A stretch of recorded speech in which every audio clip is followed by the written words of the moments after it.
저기 지금 저 청구인 쪽에 좀 여쭤보는데요. 이제 저 그림을 보면 방통위가 지금 위원이 3인 있었던 때가 2023년 8월 23일이 마지막이고요.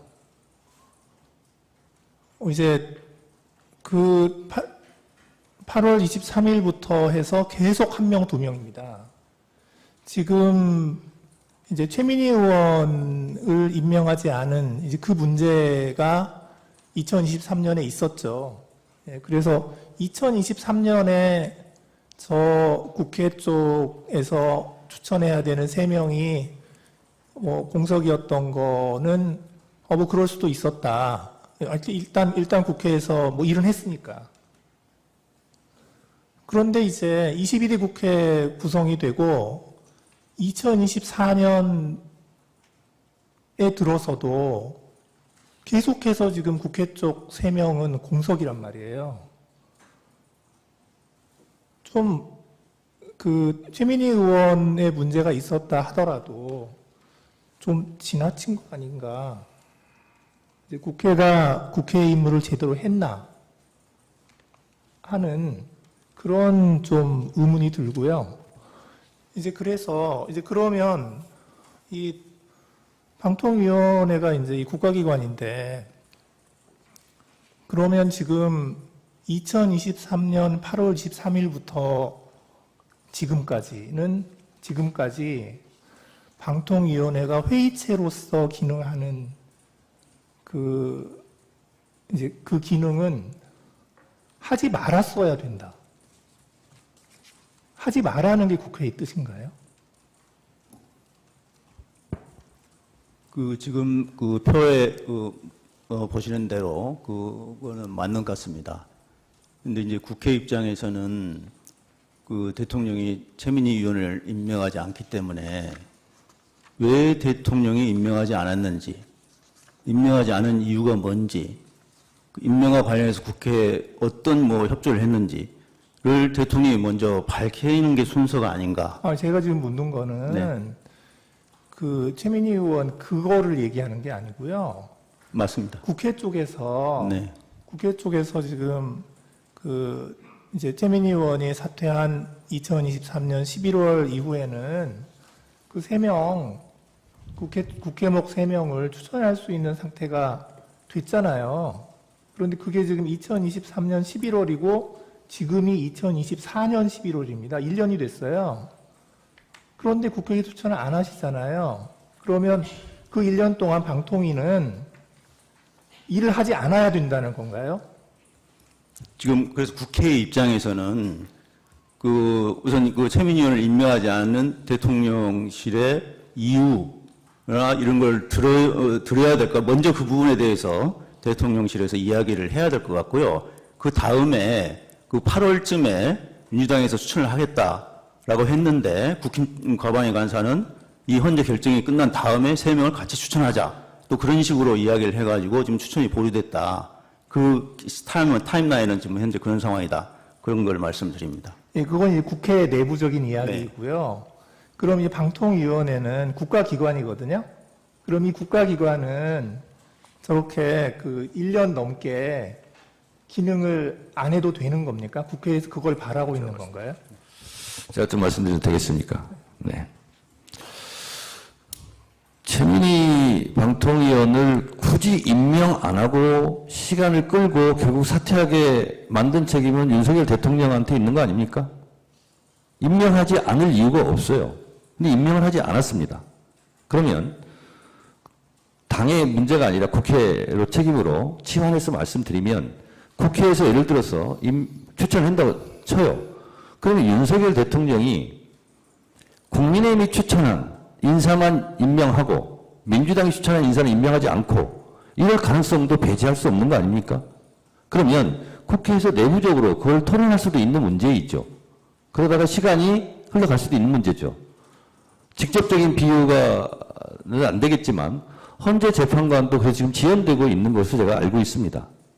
그래서 국회에 책임이 있다라고 말하는 것은 일견 맞을 수 있는데 실제로 추천하는 프로세스 과정을 본다면 국회에서는 실제로 정당 간의 입장이 있고 그것이 국회 추천으로 외화가 될 텐데 그런 저간의 사정이 있다는 점도 우리 재판관님들께서 좀 고려해 주셨으면 좋겠습니다.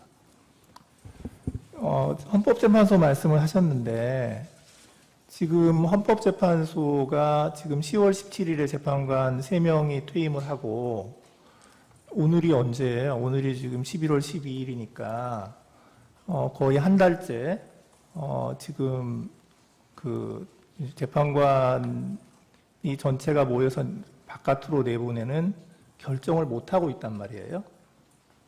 그러면 이 헌법재판소에 대해서 이렇게 그 재판관을 추천하지 않고 국회에서 3명을 추천하게 되어 있는데 그걸 하지 않는 그것도 지금 국회가 제 기능을 하지 않는 것인데 그게 그 국회의 책임 이외에 다른 누구의 책임이 있나요?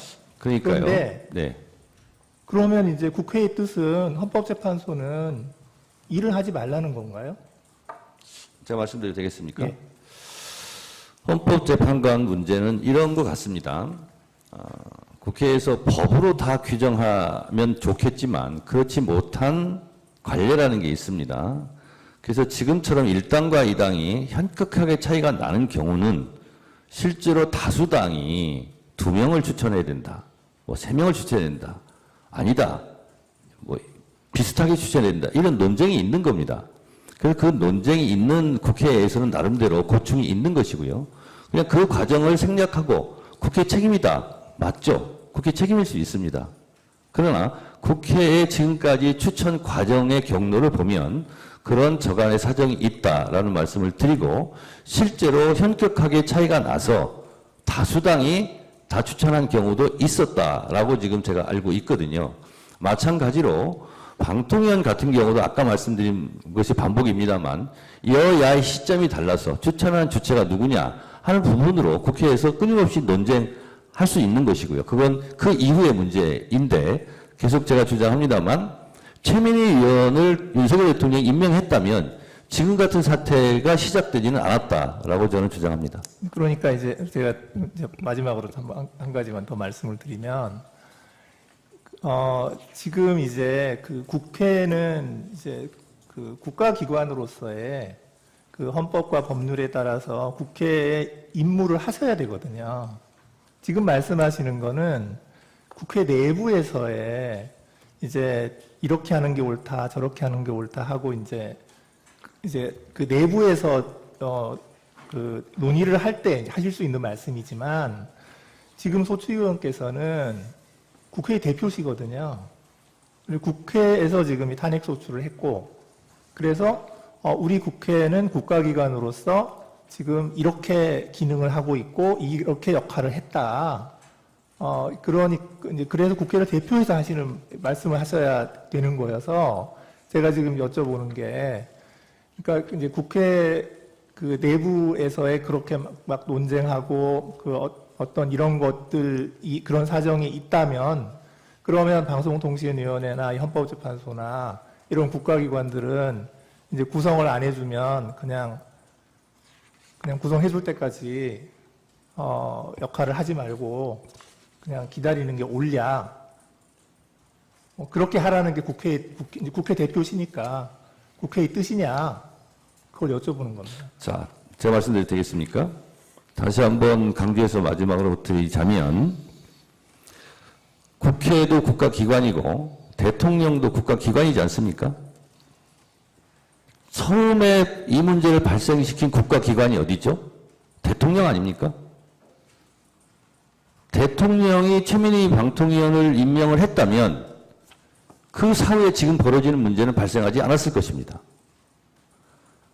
국회가 책임이 없다는 것이 아니라 국회 작동 원리 내부 사정을 제가 참고 삼아 말씀드린 거고, 기관의 책임을 따진다면 대통령이라는 국가기관, 최고의 기관이 실제로 임명해야 되는데 임명하지 않아서 발생한 문제다라는 점을 말씀드린 거고, 국회가 책임이 없다라는 말씀을 드린 게 아닙니다. 네, 그 말씀 드립니다. 잘 알겠습니다. 네.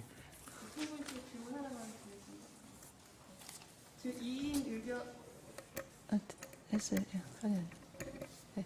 이인 의결의 위법성을 주장을 하고 계시는데요. 그 위법인 이유가 2명이기 때문인지 아니면 그 2명이 대통령이 임명했기 때문인지 어디에 더 방점이 있습니까? 그 예컨대 만약에 2명이어도 한 명은 이제 대통령이 임명한 인사고 그 다른 한 명은 국회가 추천한 인사라면 그 경우에는 좀 위법성 평가를 달리 해야 됩니까?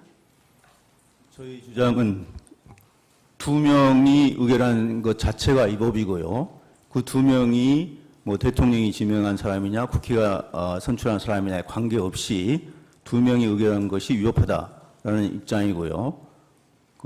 그렇습니다. 네. 그 만약에 그 3명이 모두 다 여당이 뭐 추천하거나 뭐 대통령이 임명한 이렇게 약간 여당 몫이라고 하면 그 경우에는 3명이기 때문에 3인의 그 의결은 위법하지 않다. 이제 그런 논리가 가능한 거죠?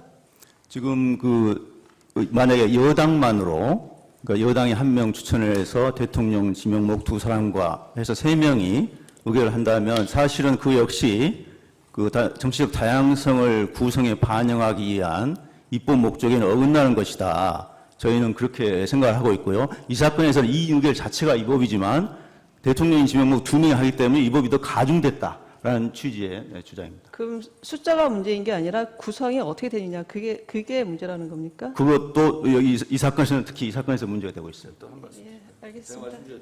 네네. 제가 모두 발언에서 말씀드렸다시피 방통위법 13조 2항에는 위원회 회의는 제적위원 과반수의 찬성으로 의결한다. 이렇게 되어 있습니다.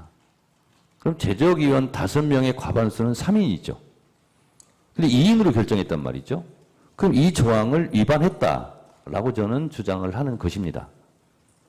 그리고 지금 방금 말씀하신 부분에 대해서 말씀드리면 법적으로 형식적으로 다 여권 인사 3인으로 추천됐다 하면 야당의 입장으로는 문제 제기를 할 수 있고 서운할 수도 있고 이게 다양성을 보장하는 거냐라는 정치적 주장을 할 수 있었겠으나 3인으로 그것이 여권 인사만으로 구성됐다 하더라도 제적위원 과반수의 찬성으로 의결한다는 조항은 법적으로는 충족한 거죠.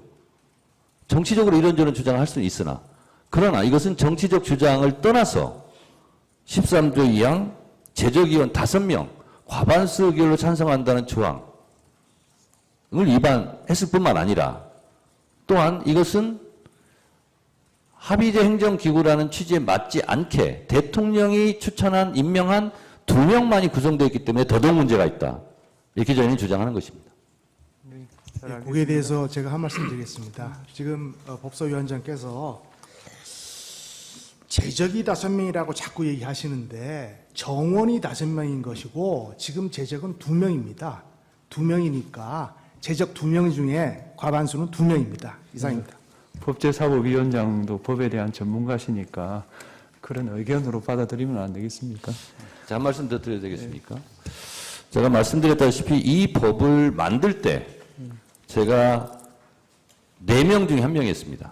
그리고 제가 주도적으로 이 법을 만들었고 저희가 이 법에 제적위원이라 하면 지금 피청구인 측에서 얘기하는 정원과 같은 의미 제적이나 정원이나 5명이다. 그리고 대통령이 2인 추천하고 그 다음에 국회에서 3인 추천하지 않습니까? 그러면 결과적으로 보면 여권 인사가 3인이 되는 겁니다. 그러면 합의제다 할지라도 결국은 안 되면 표결을 할 텐데 그 부분은 법적으로 입법 취지할 때 그런 부분을 법률적으로 저희가 정리하지는 않았지만 그 부분은 나름대로 추상적으로나마 인정했던 것 같고 제 기억으로는 그러하기 때문에 그건 제가 주장을 했던 겁니다. 법에 명시되어 있지 않지만 그러하기 때문에 부위원장은 야당 인사가 하는 게 좋겠다. 그래서 그때부터 그것이 법에 명시되어 있지 않지만 관례로 이어져 왔다. 이렇게 저는 생각합니다.